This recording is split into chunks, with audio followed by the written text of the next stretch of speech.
Kako bi ostvarili obilne, a kvalitetne prinose paprike, važno je odraditi određene agrotehničke mjere.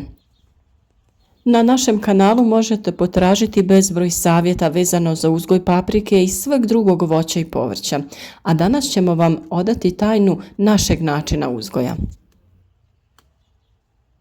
Postoje određeni koraci koje je potrebno odraditi, a mi ćemo vam danas detaljno pokazati šta to treba i kako uraditi.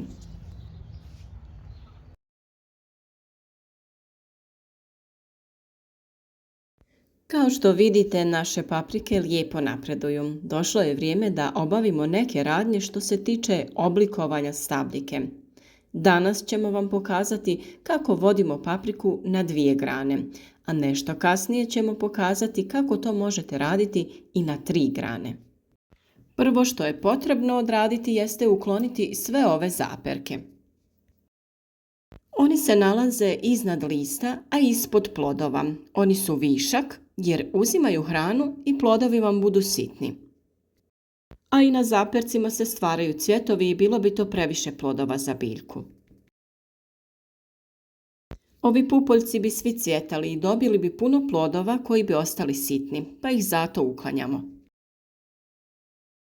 Uklanjamo ih laganim pokretom u stranu da ne pravimo velike rane na stabljici.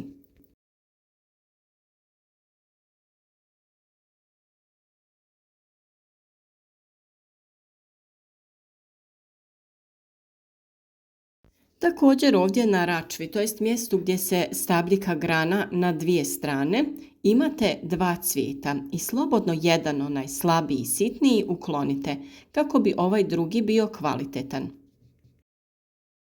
Od samog dna stabljike potrebno je ukloniti sve zaperke. To radimo kada su otprilike 2 do 3 cm veličine, ne smiju rasti previše. Sada dolazimo do dijela gdje usmjeravamo rast paprike na 2 grane. Paprike većinom krenu same na 2 grane ili bude tu i 3. grana koju uklonimo. Tada svaku tu granu usmjeravamo da ide na 1 račvu. To znači da unutarnju uklanjamo, a vanjsku ostavljamo. Tako će ona rasti na stranu i neće smetati ovoj drugoj grani. Ovdje također uklanjamo unutarnju, a vanjsku ostavljamo. Kako biljka raste dalje, također ćemo imati 2 račve. Unutarnju uklanjamo, vanjsku ostavljamo i tu imamo jedan mali cvijet u sredini gdje će biti plod. Na ovom mjestu biljka raste dalje u visinu. I taj postupak ponavljate sve dok ne dostignete željenu visinu, što u plasteniku može biti dobro preko 1 visine.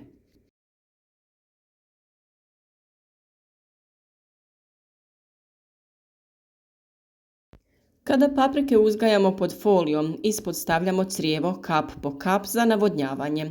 I tu imamo otvore koje je potrebno zatvoriti sa zemljom, kako vrući zrak iz najlona ne bi izlazio i pri tome oštetio ili spalio ove donje listove na paprici. A kada paprika bude nešto veća i ovi prvi plodovi sazore, tada ćemo ove listove ukloniti, kako bi biljka imala dovoljno zraka i kako bi bile manje šanse da se razvije neko oboljenje.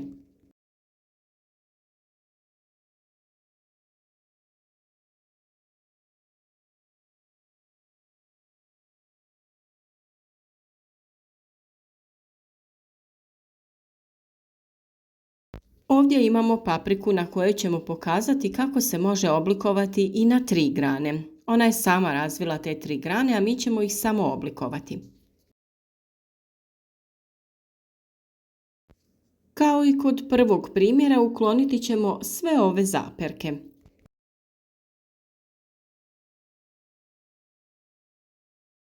Uklonite i eventualni korov ako je niknuo.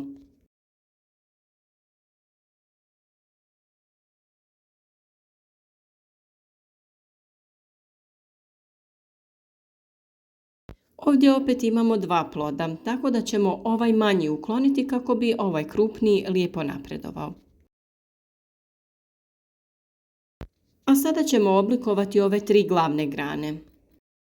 Obavezno na vrhu unutarnju uklanjamo i ostavljamo jednu. Na toj jednoj ponovno će rasti 2 grane. Unutarnju uklanjamo, a vanjsku ostavljamo. Na isti način oblikujemo i svaku sljedeću granu. Unutarnju uklonimo, a vanjsku ostavimo.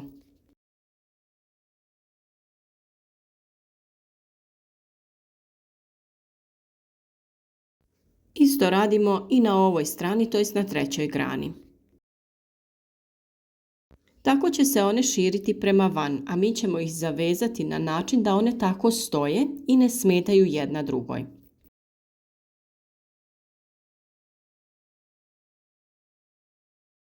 Ono što trebate znati kada odlučujete da li papriku vodite na 2 ili 3 grane jeste to da će svi plodovi na tim granama natjecati se za hranjiva. Tako da mi uvijek preporučujemo vođenje paprike na 2 grane jer ćete tada imati velik broj plodova koji će biti kvalitetni i krupni.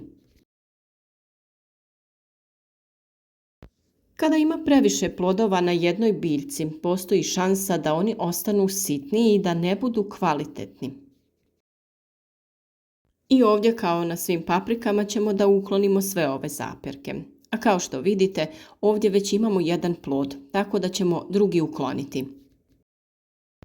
I važno je skidati ove latice kako ne bi trunule, zadržavale vlagu, kako i sama paprika ne bi krenula da trune.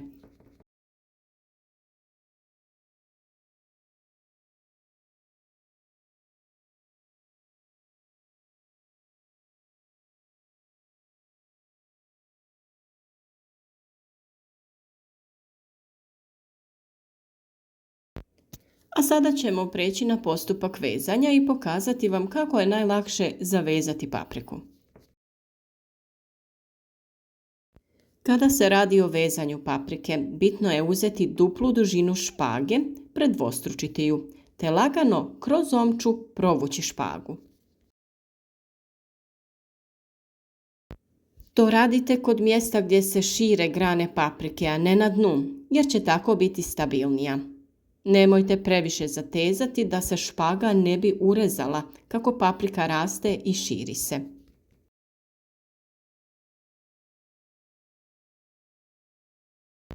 Razdvojite tada špagu na 2 strane, to jest uz 2 grane, te omotavajte lagano špagu oko pojedine grane, te zavežite za konstrukciju.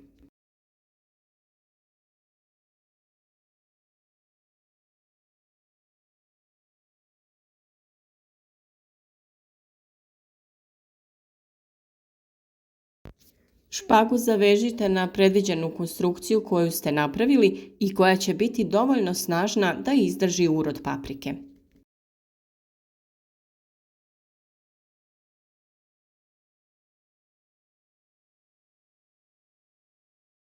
Kao što vidite, špage idu u smjeru u kojem idu i ove grane. Samo lagano pazeći na listove kako paprika raste, omotavajte je dalje oko špage.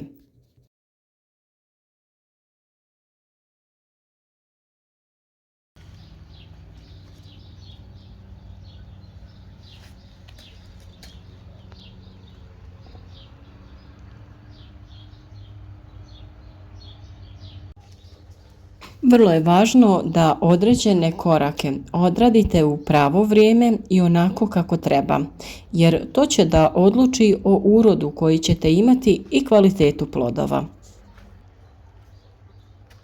Mi se u našim videima trudimo sve detaljno prikazati kako bi svi mogli da iskoriste ove metode i da vide kako to pravilno odraditi.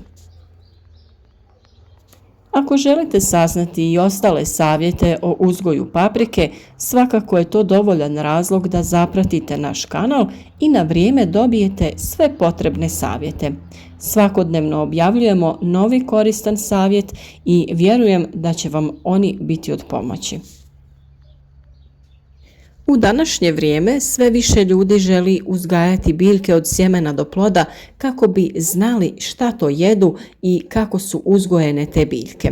Mi vam donosimo upravo takve savjete i trudimo se da vam pomognemo da što bolje uzgojite vaše biljke kako bi bile kvalitetne i što ukusnije.